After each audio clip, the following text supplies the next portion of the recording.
He is. I sound like my brother. Can you hear me? Yes, sir. I can hear you, sir. Thank you, my brother. As I said, first of all, as always, man, I really am grateful that you accepted the invitation to um, allow us to have the opportunity to interview you. And we're just going to get straight to it. So you are a native of Haiti. I've never been there, but I would love, that's on my to-do list. So before we get into your testimony, can you tell us about just to the viewing audience, just your memories of growing up in Haiti, the people, the culture, the music, the food, and anything else you would like to share? It was a wonderful experience, and I appreciate it even more uh, by the fact that I was able to travel to come to the United States. But before I delve deep into it, I just wanted to thank you so much for having put this wonderful podcast together, this show that is showcasing the different individuals who have been affected and touched and influenced and inspired by the teaching of the Most Honorable Elijah Muhammad, Praise be to including myself. So, going back to your question, yes, I had a very great experience growing up in Haiti. It is a place that is full with history, and just to be in a place that is run by your own people. Your teachers look like you, your president, your officials, your doctors, and just to be able to consume organic food year round. Back then, I mean, things are changing since after I left back in 1991. But prior to 1991, the kind of life that we experienced, particularly myself and my family, it is something to yearn for. And it's unfortunate that the condition of Haiti has worsened since the last time I left Haiti and I migrated to live indefinitely in the United mm, States in 1991. mm, wow. And because I know we're going to cover and we're going to talk about the impact and the recovery from the actual earthquake. Um, So, and I've also learned in preparation for this interview that you are a lawyer by profession. So, what made you pursue a career in being an attorney? It's a very good question. In fact, initially I was on the track of becoming a medical doctor. Uh, Wow. I went to Columbia University undergrad in New York City, particularly in Harlem, 116th Street. And while I was in the Nation of Islam, I was going for my pre-medical studies. I did complete my pre-med requirements, physics and chemistry, organic chemistry, and calculus and biology and the like, neuroscience and behavior. Um, but I had an experience. After I finished college and I was studying for the MCAT, and during that time I took a year off to, sort of study for the MCAT, and at the same time giving back to the high school from which I graduated in Brooklyn, called Sarah J. Hale High School. um, and I went back there to be a math and science teacher. Wow. And while I was teaching there, I came face to face with why the Honorable Minister Louis Farrakhan has been militating uh, on behalf of our people, has been struggling and teaching so long since 1955 up to that point when I was teaching back in 1996. Mm, And that experience showed me clearly that there is a need for me to uh, be involved on a greater scale. Yes, it was great to pursue the medical field, um, but I felt that there's something that from my own being that I needed to do more. And as I was examining myself and examining the situation and looking at the condition of our brothers and sisters in that high school, the neglect, the how the society was affecting their parents and ultimately themselves. I mean, you have children who come to school hungry and come to school without their homework being done because they don't have any supervision back home, and they are suffering with all kinds of mental issues, um, and so that was a wake up call for me. And then I also learned from the Honorable Minister Louis Farrakhan that, as far as the medical profession is concerned, they're not engaging in the art of curing the individual. They are engaging in the art of dealing with drugs. You take these drugs and hoping that it will heal an ailment, and then that drug now ended up causing side effects, and now you need another drug in order to deal with the side effect. And then and then it becomes a game, and ultimately you would be the loser in that particular game. And so I was putting all of that together, and I was also dealing with my sister, who is a medical doctor currently in Buffalo, New York. Wow. She's an anesthesiologist, and so I was following her footsteps. And my mom was expecting me to become a doctor, and here I am deciding to break away from from tradition and just go into law, because I felt that going into law school would be a better suit for me. I mean, I have a lot of respect for science. I love science. In fact, I'm still I'm still doing research in that field. But my calling, I felt personally, was with the law, and so I went to a pre-law program at Georgetown University School of Law, and there's a program called Charles Hamilton Houston Institute, Mm. where I met with Donald Temple, who's a prominent lawyer in Washington, D.C. And I also met with Dean Everett Bellamy, who was the dean of the law school. These are two powerful black men who shepherded me, who took me under their wings to teach me about law. And one thing I learned from them about the law actually is coming from Charles Hamilton, who made that statement. He said, Charles Hamilton Houston said that a lawyer can either be a social parasite or a social engineer.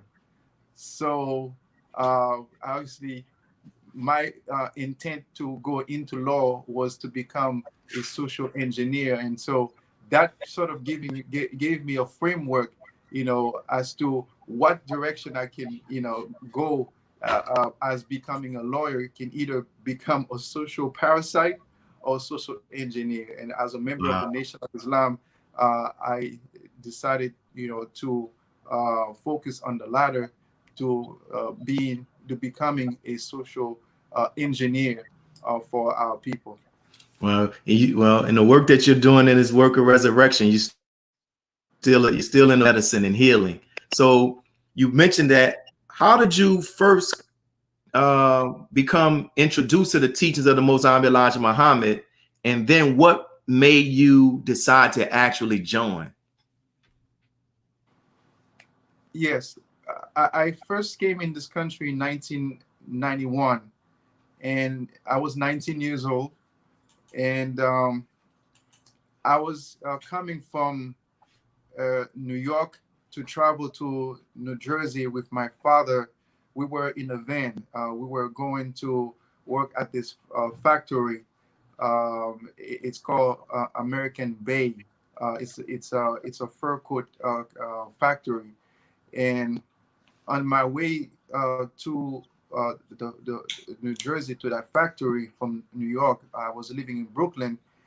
They were playing um, a message of the Honorable Minister Louis Farrakhan on the radio. And back then, when I first came in this country, I used to listen to Dr. King almost religiously, to the point where even though I had not mastered the English language as of yet, and I'm, it's still a learning experience in some instances, but I was listening to Dr. King so much that I memorized some of his speeches. And even though I couldn't really understand fully what he was saying, but for whatever reason, it ingrained into my mind. And as as I was, how people, when you're taking a shower, you're singing a song and everything else. For me, I was just reciting a speech, one of the speeches. And so with this as a backdrop, here I am on that bus on my way to New Jersey, and I heard at that time I didn't know who he was, but I heard this man speaking fervently and with power and zeal, and in his during his speech, he happened to mention the name Dr. King, Mm. and I was like, "Who is this man talking about my man, Dr. King?" And then not realizing that this man was gonna become my Lord and Wow. Savior. Wow. All praises due to Allah. And so Wow. I asked the driver, who's that speaking here? And then he gave me the name, Minister Farrakhan. And then the next question I asked him was, is he alive? Because I know that Dr. King, was killed by the government of the United States, and so there was a limitation as to how much I could glean or learn from him, even memorize from him. And so I asked the question, and he said, "Yes, yes, he's alive, and he's, in fact, if you want to learn more about him, you can go on WLIB, and you can actually get the address, which is a radio station, WLIB, and get the address where they sell his tapes." And that's how I was able to uh, purchase a lot of his tape at Mosque number 7C in Brooklyn, where I met the great Abdul Hafiz Mm. Muhammad, who back then was Brother Mr. Kevin Muhammad, who have made the transition and who has really affected me tremendously. And so that's how I was introduced to the minister through Dr. King and WLIB, and of course our great Abdul Hafiz Muhammad. Wow. And it's interesting, man, that you bring up our brother Abdul Hafiz Muhammad, because that was my next two questions. Um, like, what do you, in regards to, our brother passed, like, where were you when you heard the news of his passing, and of course the impact that it had on you and has on you? Yes, sir. Well, I was in quarantine, as many of us, and as being on his ministry staff, uh, we were called upon by our great brother, student minister Arthur Muhammad, who was at that time his assistant minister. We were called upon to pray for our brother, for our brother's recovery, and we were constantly reflecting and meditating and praying, and we even had a conference call, where we had a prayer line where we were praying for our beloved brother.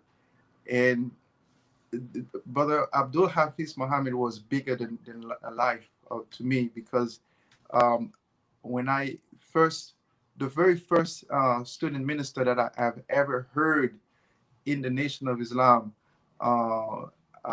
was a student of Abdul Hafiz Muhammad.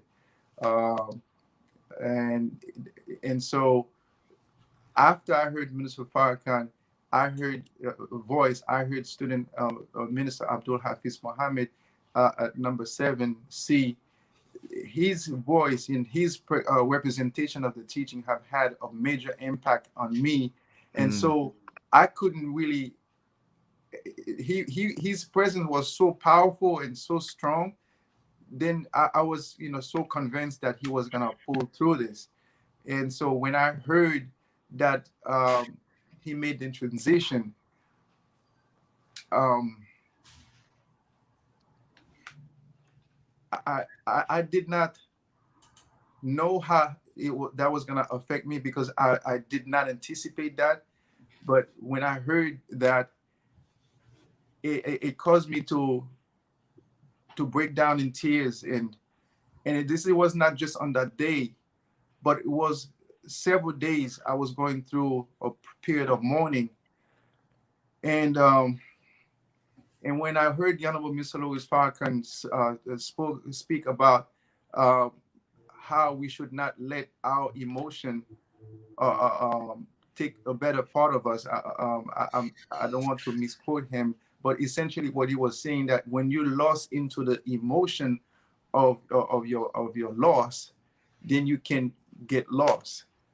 So you have to be able to see the hands of God and see the bigger picture and rise above emotion into the thinking of God, to be able to deal with that loss.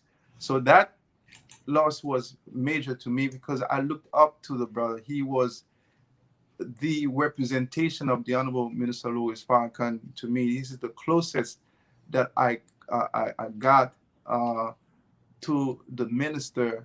And of course, later on in life, I was able to meet with our dear beloved brother minister. But he has been like a father figure to a great extent.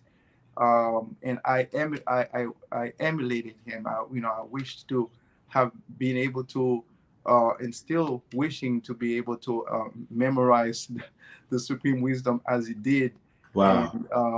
And it was and still is a tremendous loss, but he remains alive in our hearts, and especially those of us in the eastern region, particularly at Mass number 7 and 7C, and those other study groups. We loved our dear beloved brother Abdul Hafiz Muhammad. And the Honorable Minister Louis Farrakhan referred to him as a martyr, on the July the 4th. So may Allah be pleased with our brother, and we pray for his family and the believers there in New York, and even as a whole nation. You mentioned the Honorable Minister Louis Farrakhan. Do you remember the first time you physically met the Honorable Minister Louis Farrakhan, and what that experience was like and the impact that it had on you? Wow. Yes, sir. I'm a very spiritual man. Yes, sir. Before I met the Honorable Mr. Louis Farrakhan physically, I kept on saying that to those who were close to me. I met him in my vision. I don't want to say dream, because I was taught that whenever you bring up the Honorable Mr. Louis Farrakhan while you are on the state of rest, it's not a dream. It's actually a vision. So I saw him during my state of rest or sleep, and I saw myself meeting with him in after one of his lectures. And we shook each other's hand. And then he told me, actually he was in the dream or vision, he was on a tour throughout the United States. I think it was the 100 city tour. That's what I would call it, the dream or vision.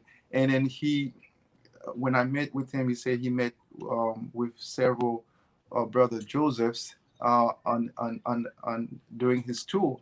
And then it was so real that I kept on saying to my brothers that I met with Mr. Farrakhan. He said, when, how? I said, it was in my dream. They said, oh, you don't know what you're talking about. Because at that time, I only had been in the nation for three 3 months. That was back in 1996 after the Million Man March. Mm. And then within that same month of having this vision, um, I was given the opportunity to meet with him at the UN. Um, and it almost was like a repeat of that dream. The environment, the energy was very similar. Wow. So the time that I met with him physically, to me, was the second time that I would met with him. Wow. Wow. Yes, sir. Wow. Hey man, that's beautiful, man. And I know in your meeting, you've had the opportunity to meet the Honorable Minister Louis Farrakhan on several different occasions. And as you probably heard me open up with the show, how, you know, one of the motives of this show is to give people the opportunity to experience and learn about the Honorable Minister Louis Farrakhan through the testimony of others. So what can you share as it relates to what you have seen, experienced, or heard about as it relates to the Honorable Minister Louis Farrakhan's qualities, drawing some out like his love, his compassion, or any other that you want to talk about? Yes, sir. Well, the very first time I met with the minister at the UN, when we shook each other's hand, and the way his meekness, the way he was so humble in front of me. It completely disarmed me. It because I'm a humble brother, and I wanted to be even more humble than him, but I could not out humble him in the way that he made me feel. And because he was holding my hands, and he was rubbing it, it's almost like he was searching, rubbing my hand.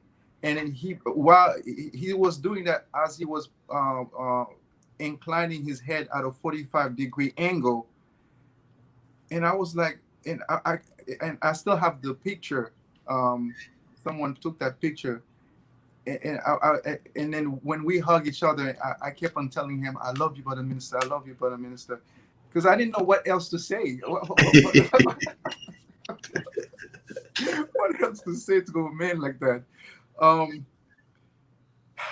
And then he said something to me, that back in 1996, at that very time, that the very first time we met, he sort of gave me my mission in life. Still, as he was holding my hand a second time, we held each other's hand, we hugged, and then we pulled away. He held my hand again, and then he said to me, "Through you, brother, I'm gonna get all my Haitian people." Ooh. And how do you respond to something like that? Wow. I'm just, I barely came out of college, trying to figure out, what to do with my life, and boom, this statement was made to me. So to me, that was like an instruction, a mission, a charge that I had to do my best to live up to his expectation of me. And that very statement has kept me on a line, to strive to be as righteous as I can possibly can, to be successful to the point where I can be of help and assistance to him in reaching out to the people of Haiti. And it's interesting that you say that. Like when you're in Haiti and you're propagating the teachings of the Most High Elijah Muhammad, how have the responses been? How do the people respond? The people in Haiti, as the Honorable Elijah Muhammad has stated, through, I heard it through Minister Farrakhan, that while it will take 6 years to get our brothers and sisters in America to accept or understand the teaching, it will take the people of Haiti 6 months. And I always, struggle with understanding why is that. But I came to realize why through the Honorable Minister Louis Farrakhan. It's because of the history uh, of Haiti. We were able to throw off the yoke of dependence and slavery. We were able to defeat not only the French, but also we defeated the British and the Spaniard. From 1791 to 1803, we engaged in a constant battle for 12 years against those three so-called superpowers of this world. Mm. And so, and when we produce a new language that never existed in the annals of history, which is now called Haitian Creole. And so we ended up ruling our own selves. So we understand the necessity for us to establish our own nation, a nation of our own, to raise a flag of our own, to be independent and to be separated from our enemies. That's the history. So yes, we've lost all of that because we stopped struggling for it to maintain our independence and our sovereignty through sellout leaders that we've had, which now you see the Haiti is in a situation that is nothing to really speak of as far as greatness, except for the Mm. history. Um, but essentially, um, the people in Haiti are very responsive to this kind of teaching that reminds them of the necessity for them to be independent, the necessity for them to be sovereign, the necessity for them to rule themselves.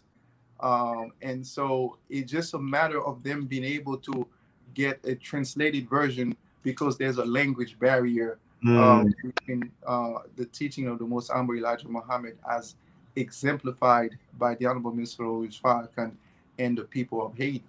Wow. So you say there's a need for us to translate the teachings that will be into French or that will be into the Creole?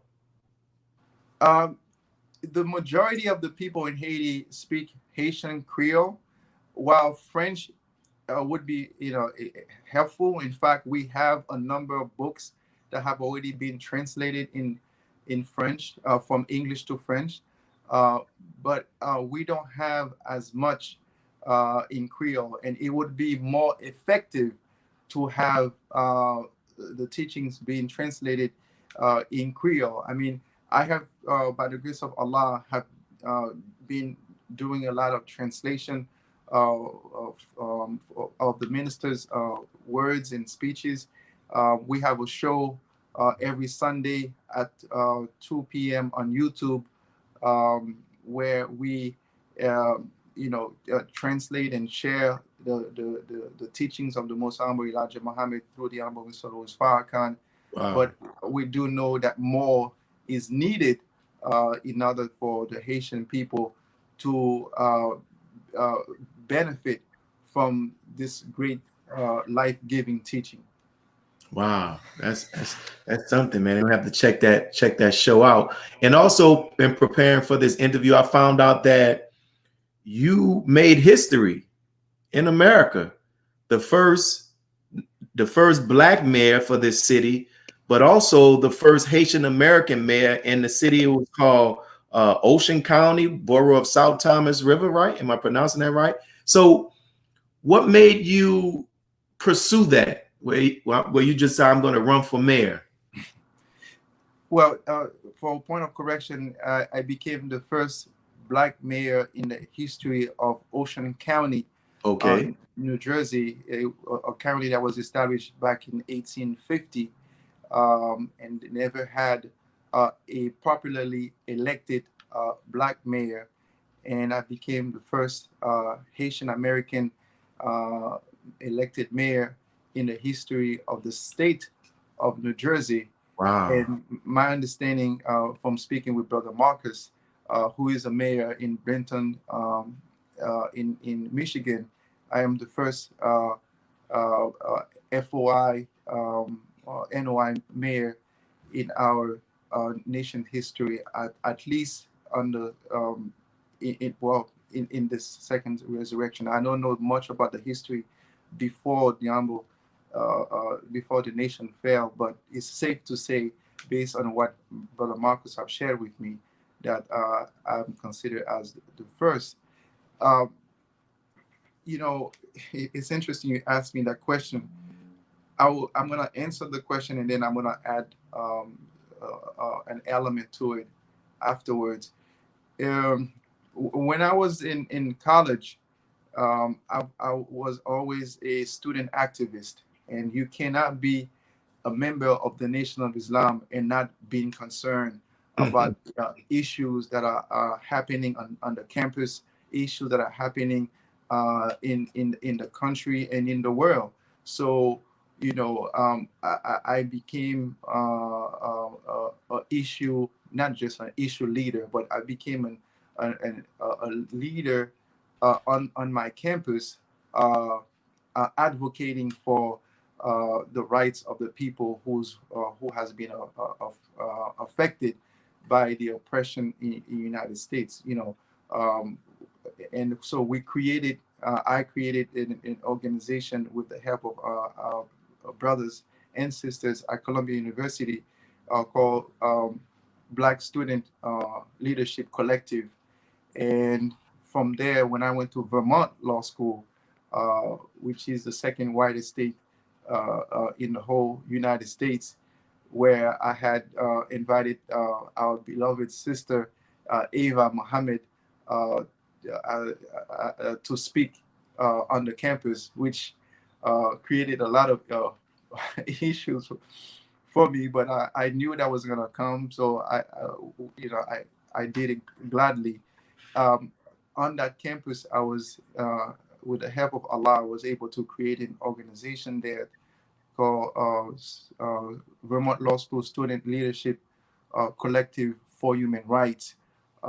Again, being constantly taught by the Honorable Minister Louis Farrakhan to be an advocate for the rights of those who are oppressed. Um, I could not just sit there and just worry about passing my exams and getting my degrees. I had to stand up and be a voice to the best of my ability. And so that's one of the reasons why we created the organization and invited Sister Ava Mohammed to come and speak. And so I was coming outside of, having graduated from school, and I was no longer on the campus, environment, um, coming to live in New Jersey, in my town. I saw there was a need there, and I was having a conversation with my wife, and I said to her that, by the grace of God, I can make some changes in this town. She's look at me like, okay, because this is a predominantly Caucasian American town, 68% Caucasian, and only 20% of us was black. So I mean, I understand her hesitation in hearing that, um, and but like a thought, I fed on the thought. I um, I give much more energy to it, to the point where I decided, by the grace of God, to run for office. But I didn't run as a mayor. I ran as a councilman in 2008, when President Obama uh, was first running to become president. And I was in my town. I was on the, there's like a ballot. Um, President Obama was on top, and mine was at the bottom as a councilman, and we both made history Wow. that day as people were cheering for Obama. Uh, my own family and those in my town were cheering for our our brother as well. So from council, I was catapulted into becoming a mayor because they saw the work that we were doing as a councilman, and then I was approached to run for mayor, and we made history as becoming the mayor of this beautiful city called South Thames River. And so that's how it happened. Uh, but aside from being the first to be in that position, I was the first black male law clerk in the history of the county. I clerked for a judge called Wendell E. Daniels, who was the only black judge at that time, and first black judge at that time in the history of the county as well. And so, with that being linked to my repertoire, my background, and the fact that back then, they could not find anything negative to pin on me, and as we are taught in the Nation of Islam, the restrictive laws is our success. So uh, uh, having strove to follow the restrictive laws, that really was very helpful in going through breaking that barrier in making history in that town and in the state of New Jersey as well. Wow, hopefully you still have a picture of that ballot, man, because that's historic. You know what I'm saying? Yes, Save that. And in preparing for this interview, I saw how the Honorable Minister Louis Farrakhan, I forgot how many Caribbean tours that he actually went on, but you were blessed to be present during one of them. Can you talk about that? Yes, sir. I was blessed to go to Haiti um, twice. First, I was part of the advance team. Um, before the minister actually came to Haiti about 3 weeks later, we were tasked to go with the E team, myself and members of the E team. We went to Haiti uh, to meet with those individuals from the religious sector and from the political sector, um, and also from the security personnel, and to ascertain, how the meeting is gonna go about, and then also to check on venues. It was a beautiful experience, the like of which I've never seen or even read before, to learn about how to receive a dignitary or somebody of the stature of the Honorable Minister Louis Farrakhan. I mean, at first I thought it was, you just decided to just go that day, but I didn't know about the advanced team and then the preparation that had to be done prior to such meeting, and then subsequently we received the Honorable Minister Louis Farrakhan through our brother Wycliffe Jean, who was back then uh, an ambassador for Haiti. If I may say, beloved, I when we were choosing the venue where the minister had to speak, again, I had a dream. So exactly, not exactly where, but I saw an image of where the minister would be speaking and how it would be set up.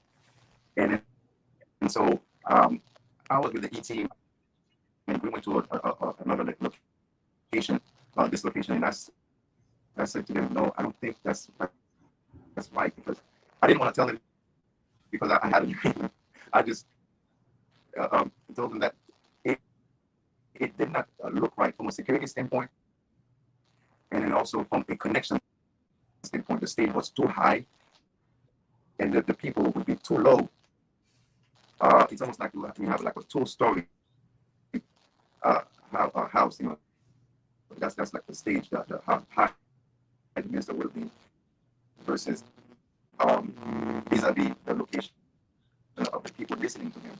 Um, and so that was the reason that I gave to our brothers uh, on the ground.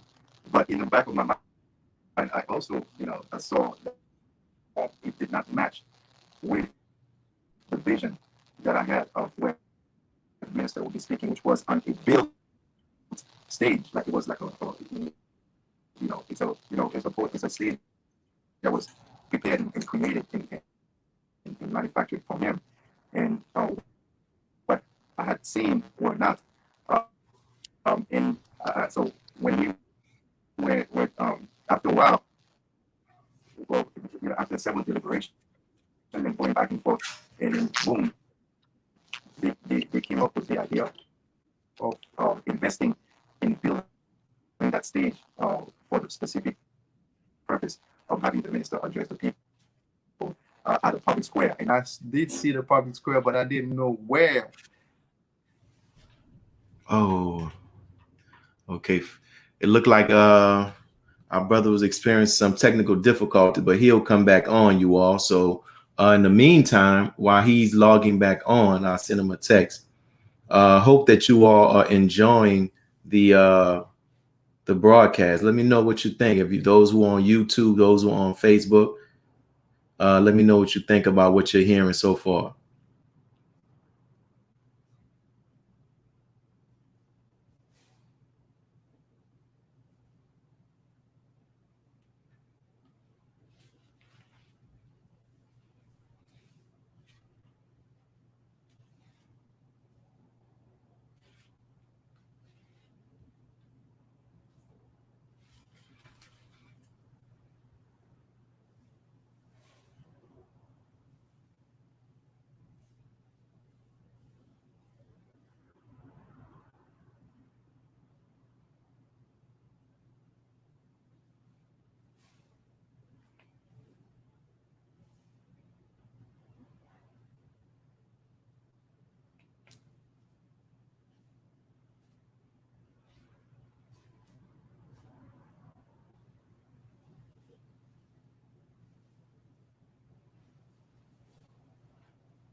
Texting them to see our brothers will come back on, you all. So just give us one second, all right?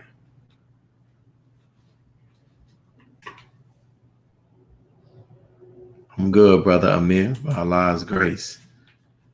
I am by Allah's grace, my brother.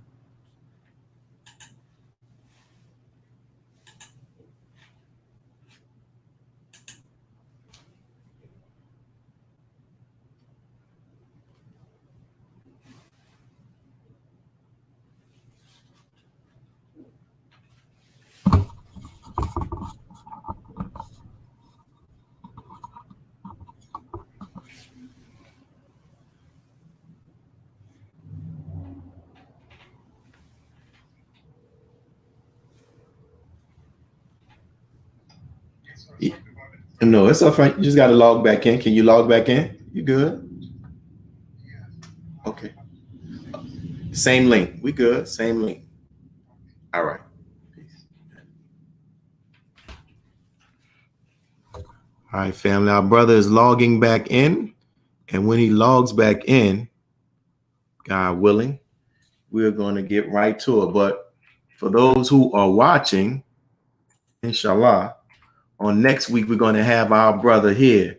You see him, he's from St. Vincent. I got to go to one of these islands, man, that have this beautiful that beautiful blue water. So let me stop the screen, exit, stop sharing. Okay. Oh, it wasn't even sharing. It probably got us. Okay, so our brother will be logging back in, but for those, so there we go. Brother Samuel, I want to thank you, brother, for always tuning in, man, and watching them, my brother. So our brother Samuel says it's amazing how the Honorable Minister Louis Farrakhan attracts the right people at the right time to advance the mission. That is definitely correct. So our brother is back. Our brother is back. We're going to get back to the interview. So hey man, we got it. Don't worry about it. We got it. So when you started talking about your trip to as a part of the preliminary team, it was breaking up. I guess that was the beginning of your service beginning to start acting up. You talked about you had a dream. So can you pick up from there and tell us that story again? Yes, sir. Yes, sir. My apologies. Yes. I had this dream of the minister speaking at a public square on a built stage, and so with the team, we were giving a number of suggestions, as far as locations are concerned, venues, and we were going to different venues, and um, there was one particular venue that the team decided. They said, well, we believe this will be a good fit for the minister, and but they asked for my opinion. So at that point, I told them that um, the the distance between the actual stage from which the Honorable Minister Louis Farrakhan would be addressing our people and where the people would be was too high. Was too great of a distance. It's almost like 2 stories high, um, and it did not make so much sense um, um, for for the minister to address our people. They will be losing. He will be losing that connection with them, and so that's the reasoning that I gave as far as my suggestion was. But I did not necessarily say it was because of a dream that I had. That would have weakened my argument. Hey, There man. could put a Joseph, constantly having dreams. So Amen. yes, sir. So I gave them that, and they were kind enough to see my point, and they say, okay, well, let's explore some more. And then I believe it was Brother Wycliffe Jean who intervened, and there was a number of other people who also intervened from a financial standpoint, to make that happen, to build a stage, and that's it. That's exactly what I saw in my dream. It was a stage, a built stage in a public square. But at that time, I didn't know what public square it would be. And then when they made the decision to have it at Sean Moss, which is a very popular public square in Port-au-Prince, and I said that's definitely what I saw in my dream. It corresponded exactly with my dream. And there's several other dreams that I had as well, of the minister walking on the street. I saw that before he actually did it, and in fact I emailed him about seeing him walking on the street, speaking to the people. And he's there's so much more, and I don't want to Hey, well, topic. we thank you for I mean, hey man, we thank you for what you shared. And if Allah blesses you with that ability, that's a blessing from Allah that you can have those experiences and then it actually happens. In reading about the tour, I also read where for some parts of the meetings where the Honorable Minister Louis Farrakhan would meet dignitaries, that you served as the interpreter and translating what he was saying from English, I guess, into the Creole. And one of them was a meeting that he was meeting with a voodoo chief priest, right? Yes, Can you sir. talk, how did you feel when you knew that, hey, Brother Makhandal, we're going to need you to serve as a translator, and then to actually sit there and be translating the Honorable Minister Louis Farrakhan's words? Well, if you can feel my heart pounding right now, you would understand, but you don't have the technology to feel it. Brother, I was not expecting to be the interpreter. In fact, when the minister hit the ground in Haiti, I was at the airport, and there was an interpreter that was already commissioned to translate for the minister. And I was standing right there, and the minister said, "I want Brother Makhandal." And Ooh. I said, "Okay." Um, and then I proceeded. I'm a soldier, hear Mm. and obey.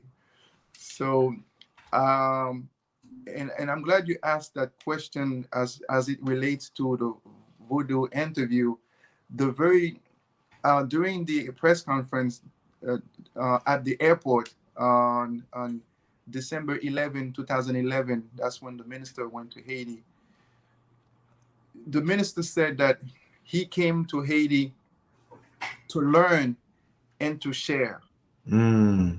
That's how humble the minister is. And he said, voodoo is what I come to learn about in Haiti. Mm. He said, I know something about Christianity. And not that I know something. He said, I know about Christianity. I know about Islam, but I do not know anything about voodoo. Mm. So he said, voodoo is what I came to learn, because he said that it was voodoo that was responsible, along with our brothers, Muslim brothers, who are responsible for actually uh, fighting against the enemy, and ended up producing this independent nation. Mm. So he said, I have to learn uh, more about this system of belief out of respect for the land that I've been blessed to come on. And so, based on that, we were able to locate they call it in Haiti ATI, the which is the priest, the voodoo priest, covering the whole Haiti. His name was Max Beauvoir, who was a chemist Mm. and a voodoo practitioner and priest. And there, the minister met with him, and were sharing information about the common thread that runs through all these religious expressions, be it Christianity, Islam, and Voodooism. Um, and it was beautiful how they get to the common thread. And he said the common thread is the spirit uh, Mm. of God. And to me, that was very powerful in of itself. And I think Allah, that the minister came and made that experience. And Max Beauvoir told the minister that he reminds him of Bookman, Mm. because Mm. Bookman came from Jamaica, and Bookman traveled from Jamaica to come to Haiti. And Bookman was a Muslim, and that's one reason why he was called Bookman. He was the man of a book carrying the Quran, and he was the one who organized this ceremony back in August 13, 1791, to start the war, or the revolution, or I should say, to continue the revolution against the enemy, because Makhandal was the progenitor. He was the first one to start it in 1751, and he left a blueprint, which Bookman in 1791 was able to continue with that blueprint. And so Bookman, coming from Jamaica to Haiti, and came with a message of unity to fight against a common enemy, because understand that the Haitians are really Africans coming from West Africa, and they had so many different tribes and also empires. And we in Haitian history, we call them nations. So imagine 21 nations, uh, people speaking different dialects, having different views on life and whatnot, being placed into one land, having to solve the problem of freeing themselves from slavery, from this open enemy, from Satan himself. Mm. So Bookman had to come with a message of unity and forge this union, this unity, not necessarily uniformity, but unity amongst those Haitian, leading to a national attitude, like a common view, a common attitude, and a common objective, using a common tool to engage in that fight. And so here in the Honorable Minister Louis Farrakhan coming from Jamaica doing the tour, he was coming from Jamaica. That was Jamaica was his first leg, and then he came from Jamaica to Haiti to promote this message of unity amongst the voodoo practitioners, among the Christians, and among the Muslims there in Haiti. And so Max Beauvoir, the voodoo priest, said, "You are the second coming of Bookman." From his perspective, because of his movement and also because of his work.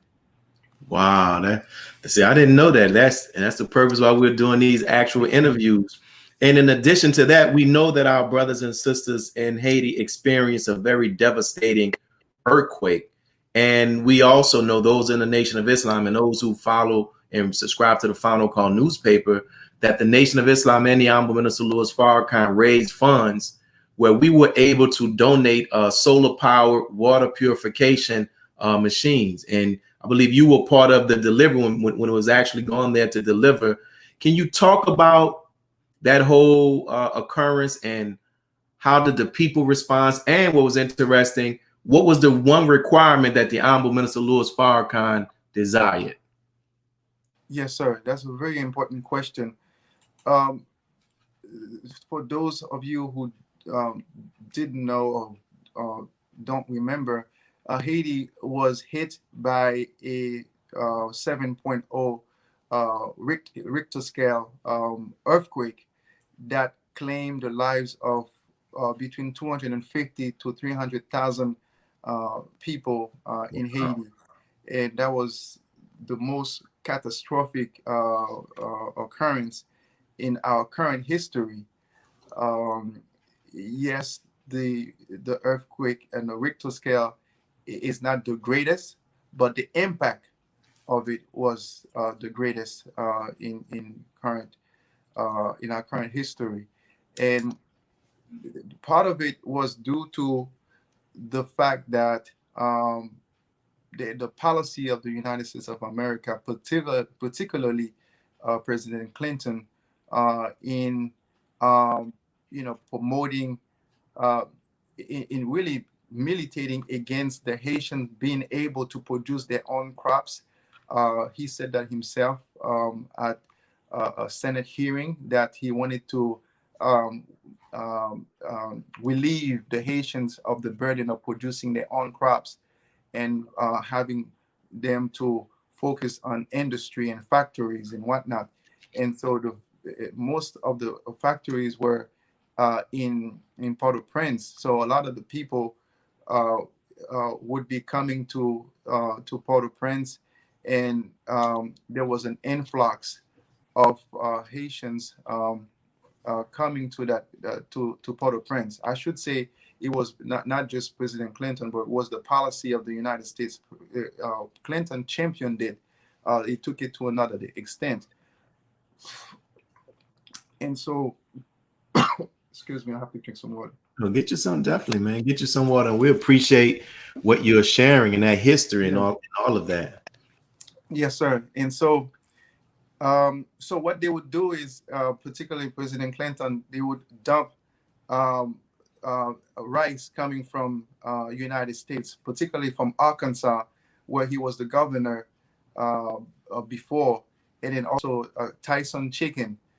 Dumping the stuff, the food that we already had, that we were already producing, Again, his aim and purpose was to, quote unquote, relieve us of the burden of producing our own crops and to engage us or lead us into the 20th century, 21st century of becoming, industry prone economy as opposed to an economy based on agriculture. And so that policy, which was a policy of the United States championed by President Clinton, has sort of forced the Haitian to, a lot of them, to leave their land and to come to Port-au-Prince. And Port-au-Prince was only designed for 200,000 people. And over the years, it mushroomed into 2 million people. Wow. Imagine that kind of scenario. So people are on top of people, and there's no real regulation over how the housing are being built. Shanty houses, and that are not up to code. And so when that earthquake hit, so really the earthquake didn't kill the people. It was the policies of the United States of America toward the Haitian people that actually killed them, indirectly, putting them into that kind of situation. Um, so fast forward to after the earthquake, um, there was a cholera outbreak due to the Nepalese UN forces who are known to have this strain of cholera that affected the Haitian people, because that strain of cholera was endemic in that particular region. And so those Nepalese UN forces being in Haiti with the cholera in their system, Mm. were engaging in the process of dumping their excrement in truckload of excrement into the main river in Mille Balais in Haiti. And that main river goes across the country. And this is the river from which the people um, drink, cook, Wow. bathe. So this action by the UN uh, really caused so much havoc from a health perspective against the lives of the Haitian people, where over 10,000 of them died Wow. as a result of that cholera, and 1 million of them were infected.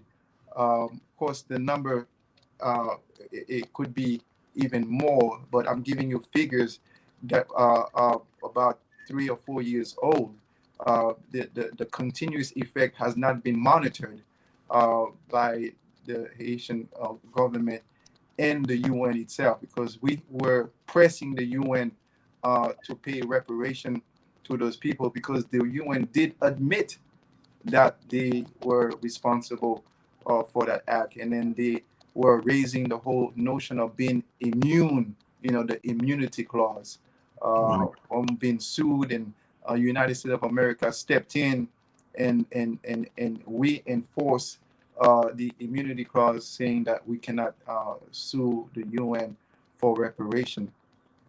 So, having seen the devastating impact of that cholera on the Haitian people, out of the bounty of love that the Honorable Minister Louis Farrakhan has for our people, regardless of whether they call themselves Haitian, Jamaican, Trinidadian, or American, he saw fit to to address this problem, because we understood, and he understood, that part of the reason why the people were infected and were dying so much was because of the infected water. Mm. And so having pure or purified water would be one of the ways to curtail the rate of death um, in Haiti. And so the minister, with the help and support of members of the Nation of Islam, um, raised about $35,000 to purchase that water purification system, which was a high grade, state of the art. At that time, it also has it's ran with solar panel, solar energy, so it's self sufficient. It's like it's a factory in of itself, because it produces 30,000 gallon of water per day. That's its capacity. And so the minister donated to a group through under the leadership of Sister Esley Dantor, whose legal name, or I should say her previous name, is Margaret Laurent. She was the one to whom this water purification system was entrusted as a representative of the Voodoo community. And the minister made it clear that no one should be charged, not even 1 cent, for this water, for having access to this water. And we were there with Brother Rasul, Sister Amina, and Brother Patrick, Student Minister Patrick, who represents the 7th region, and many others whose name is escaping me, because we have, some have changed their names or have given new names, and so our engineer was there too. I know he's gonna be mad at me for not remembering his name, but brother, forgive me. So we were able to establish that water purification system, and we witnessed it being used by the people, and we witnessed at that time the people getting access to that water without having to pay for it. So this is this was an act of love on the part of the Honorable Minister Louis Farrakhan and the Nation of Islam for having donated this water purification system to our people in the time of need. Wow. And do you know if what's the status? Do you know the status of them today? Are they still being used or what? The last time that I checked, they indicated that it was being used up until a certain time that they had, because they indicated that there was an issue with replacing the actual filters.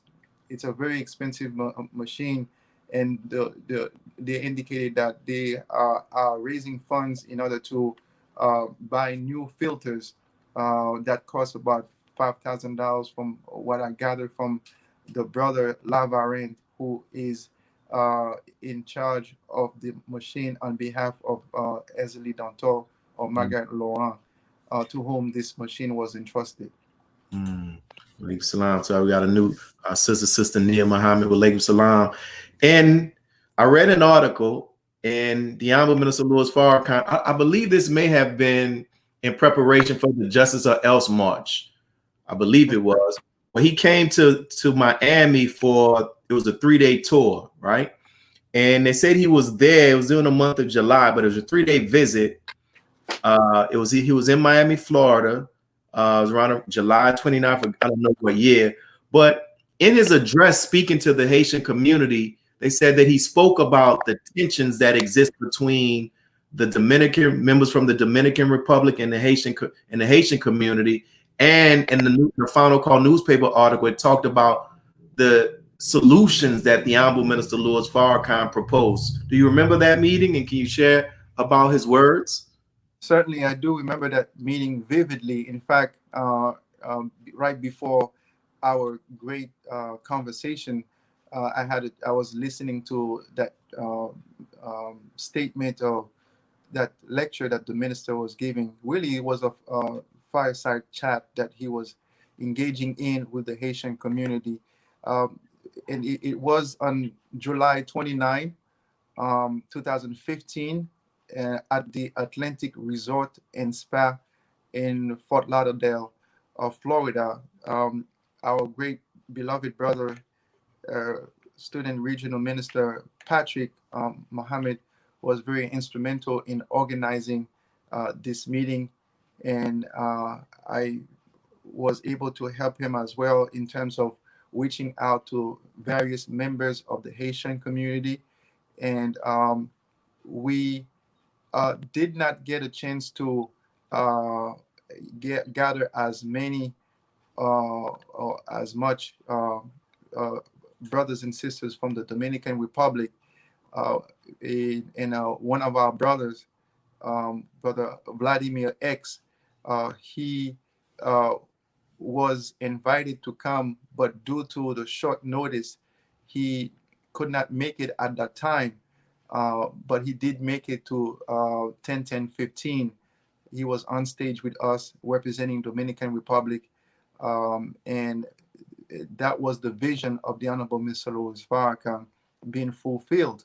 So the minister did address this problem existing between the Dominicans and the Haitians, and I must say between the Haitians and the Dominican leadership, because it is the Dominican leadership that are creating that xenophobic attitude toward not only Haitians but also Dominicans of Haitian descent.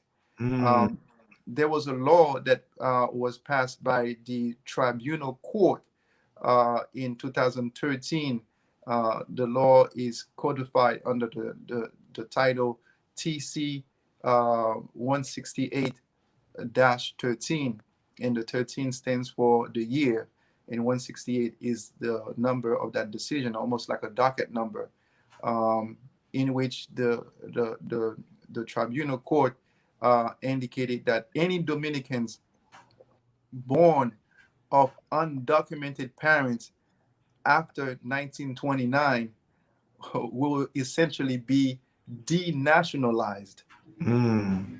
So it doesn't matter if you were born on the land. If they find out that your parents were not documented, therefore you would be considered you will be denationalized. They will strip you of your Dominican citizenship and nationality.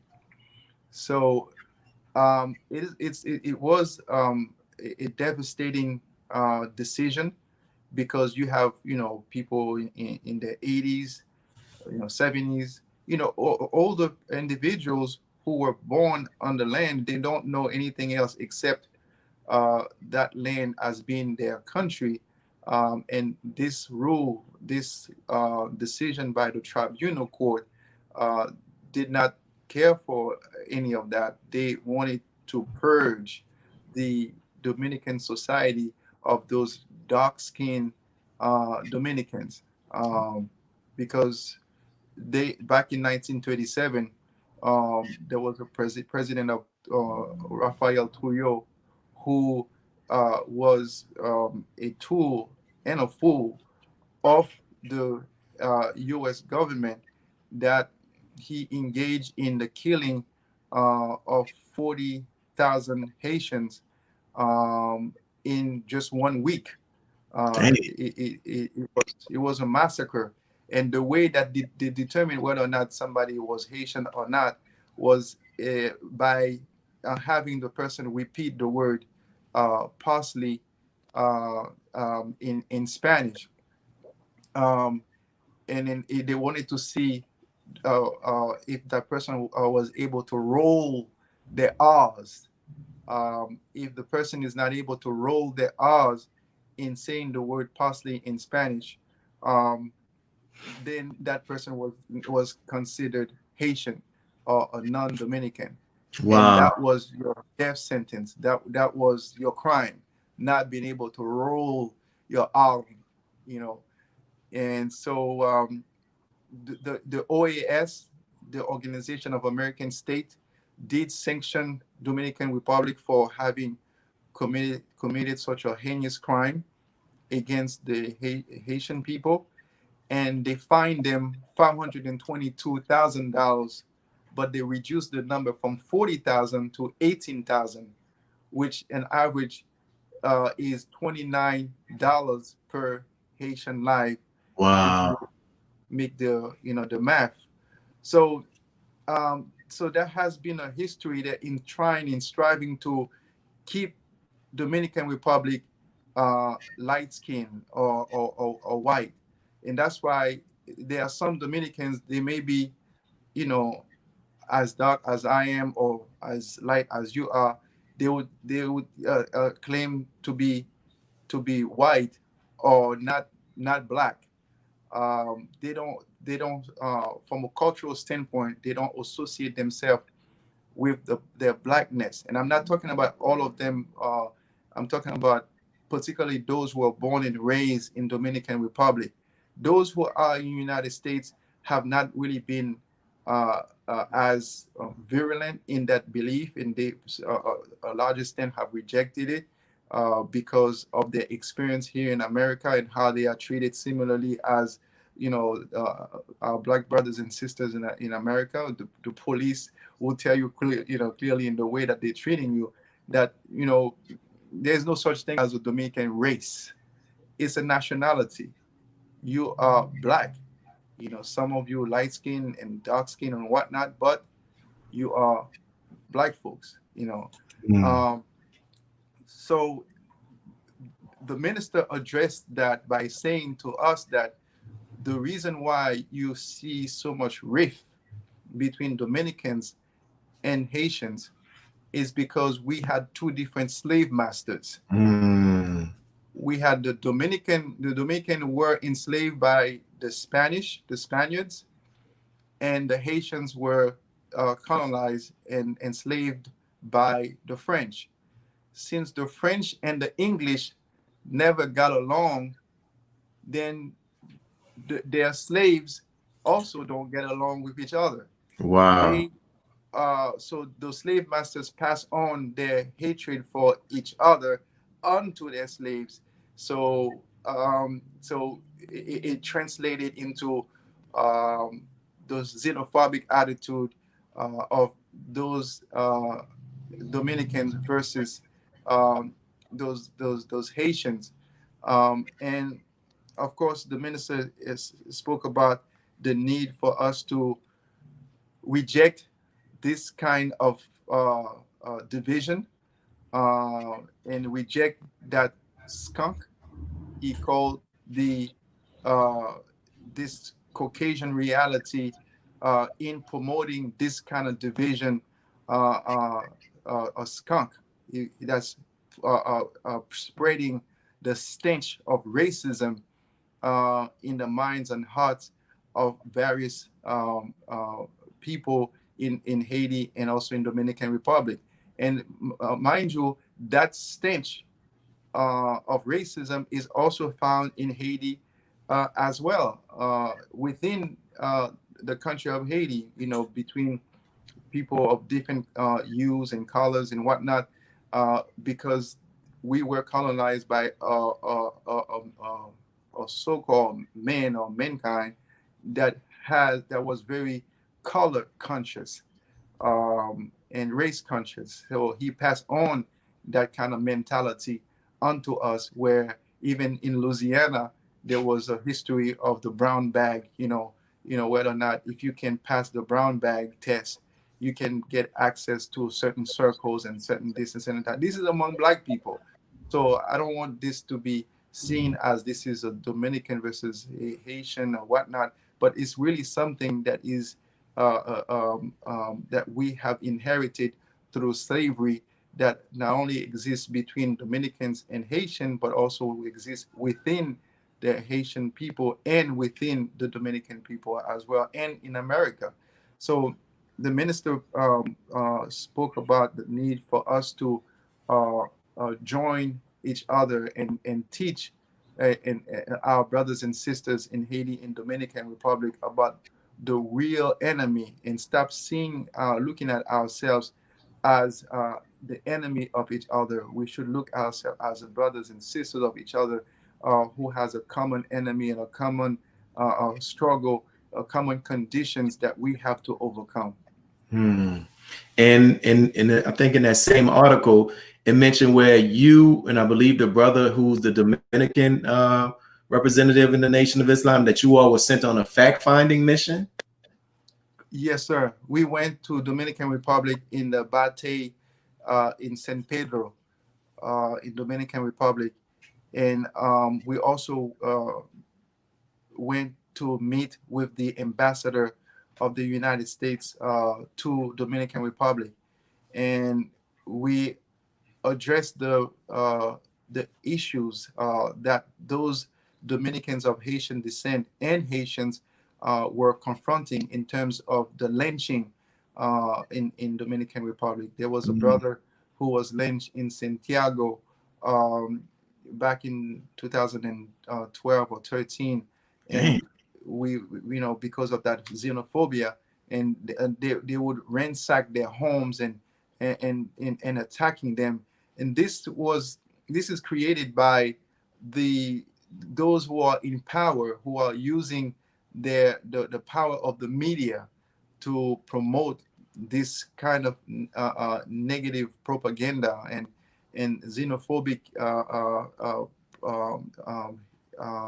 accounts against the Haitian people, as a way, again, to purge Dominican Republic of dark-skinned Dominicans, but they're using the justification or the guise of getting rid of Haitians. But you know what color Haitians are. So that's pretty much what's going on. And that's like you said in your response. We've all that's skunk. That's the smell of that skunk, and that's something, man. I thank you for sharing that. In the closing question, the title of this lecture, this show is "I Have a Testimony." Like, why do you feel it is important for us to testify about a man such as the Honorable Minister Louis Farrakhan? It is important because we have to give credit where credit is due. Um, you know, some of us have benefited greatly from the teaching of the Most Honorable Elijah Muhammad, as exemplified and as taught by the Honorable Minister Louis Farrakhan. The minister had gone through much pain and suffering to be able to not only lift the name of the Honorable Elijah Muhammad, but also to institutionalize the teaching of the Most Honorable Elijah Muhammad and make it accessible to those people like myself and Brother Vladimir X in Dominican Republic and Brother David in Trinidad and so many others throughout the world. And we are benefiting from the minister's sacrifice in and really obedience, because obedience is the highest form of sacrifice. And so the best, I should say, the least we can do is acknowledge, and the best we can do is to emulate and do the work to continue what he's doing, to make other people accessible to that same truth that woke us up, that caused us to become so successful. Somebody like myself to have been able to, to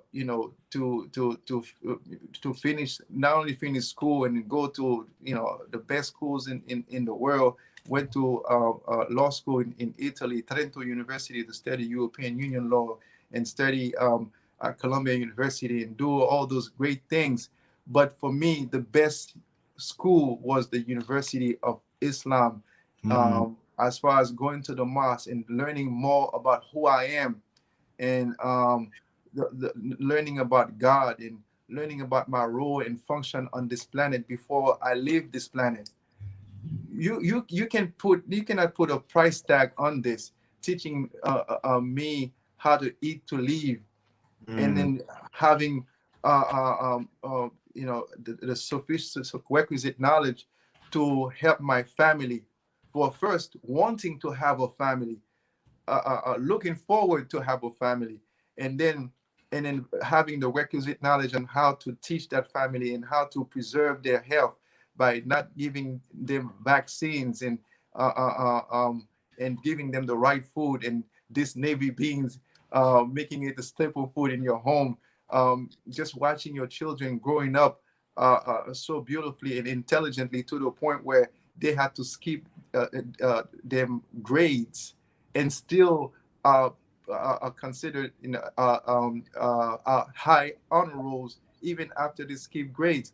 How can I not testify to a man like this who has done so much for me? And one would say, well, um, thank God for this and thank God for that. But through whom is God is working? God doesn't work in the air or in some poof, in some wind necessarily, but He works through human being, and human beings are considered the glory of God. But what is the most glorious way for God to manifest His power? It is Hmm. through a human being. So I have been blessed by God through the Honorable Minister Louis Farrakhan. Wow. And then in closing, was there anything about the Honorable Minister Louis Farrakhan, his way, his love, that you wanted to share, but you maybe I didn't ask the question to bring it out you that you wanted to share that you didn't get the opportunity to share? If so, you can share it now. Yes, sir. I hope I don't break down in crying about this one. I'll be strong about it. Uh, in 2011, I believe it was in April, I had a chance to have a 2.5, really 3 hour meeting with the Honorable Mr. Louis Farrakhan at the Garden where he had the July 4th event. Hmm. Um, and it was surreal for me to be in his environment, to be in his presence, just the two of us. Just imagine that, I didn't consider myself as, having nothing, having done anything to justify me being in the presence of such a powerful being, being in the presence of God from my perspective, a godly man. Um, so here I am sitting in front of the minister, and before that time, 2011, I used to, like I said, bring him up so much in my mind that I could see him and experience him. But I remember back in 2000, he was going through his surgeries and near-death experiences.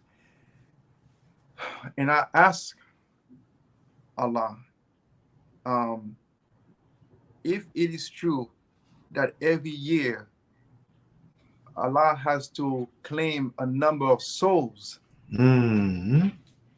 I asked him, could you please take mine Wow. instead of taking the Honorable Minister Louis Farrakhan's life? Wow. Because his life means more to many than my own. Wow. And I used to pray for this with such fervence, with such sincerity, that I was convinced that I was going to die. Wow. Because whatever I asked God, He always gave it to me. Wow. And to hear that the minister made it through and I'm still alive, I'm like, okay, so I asked and I told the minister about that.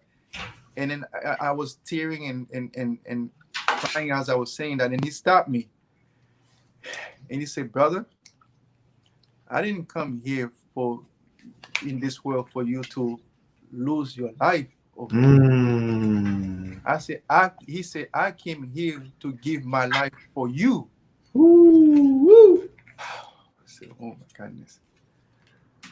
That blew my mind. And then after we finished speaking, then he proceeded to drive me in that golf cart, that little golf cart.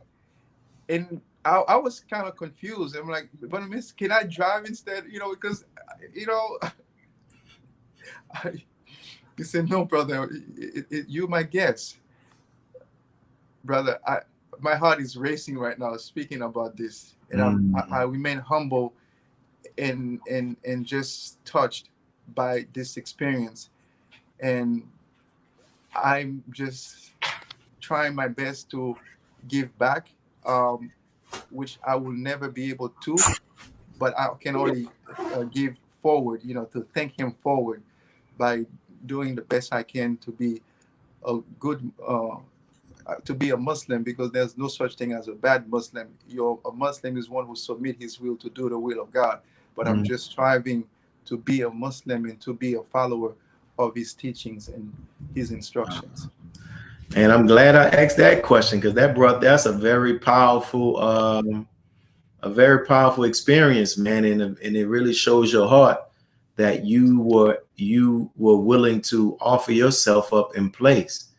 And Yes, that sent chills through me, man. So thank you, my brother. I appreciate you for taking your time out, for being and sharing what you have shared. This will be available for you and anybody else to watch on Facebook. And we're also going to have it on YouTube. But we thank you. Is there any way that those who are watching that may want to help in the effort of establishing the Nation of Islam in Haiti, how could they help? Well, they can certainly reach out to me by emailing us at Makhandal12 at AOL.com. Makhandal is spelled MAKHANDAL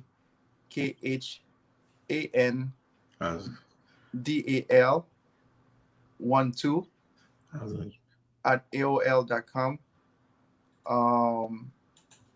And certainly, we will welcome any support, and we'll also would like for I'll send you the link to spread the link of our weekly presentation to addressing the Haitian people. So any one of you who knows any Creole speaking or Haitian individual, please share that information with them so that they can learn more about the greatness and the goodness of the Honorable Minister Louis Farrakhan and the teaching of the Most Honorable Elijah Muhammad. And you said that was MAKHANDAL 12, right? Correct. At Gmail? At AOL. Okay, let me post that. Got that. So I'm gonna post that, my brother, and I have a Gmail. Yes, sir. So I have a Gmail account too. Okay, so this is for those who are watching. If you want to find out more and how you can assist our brother in the responsibility that he has in regards to being the Nation of Islam's representative in the country of Haiti, you can. And also to find out more about the show that takes place, he says, on YouTube, you'll get that information, and we can do our part of sharing that with our brothers and sisters of Haitian descent as well. So thank you, my brother. Thank you for what you shared. May Allah continue to bless you and your family. And I thank everybody who tuned in. Assalamu alaikum. Walaikum salam, sir. Thank you so much. I love you guys. Love you too. Thanks.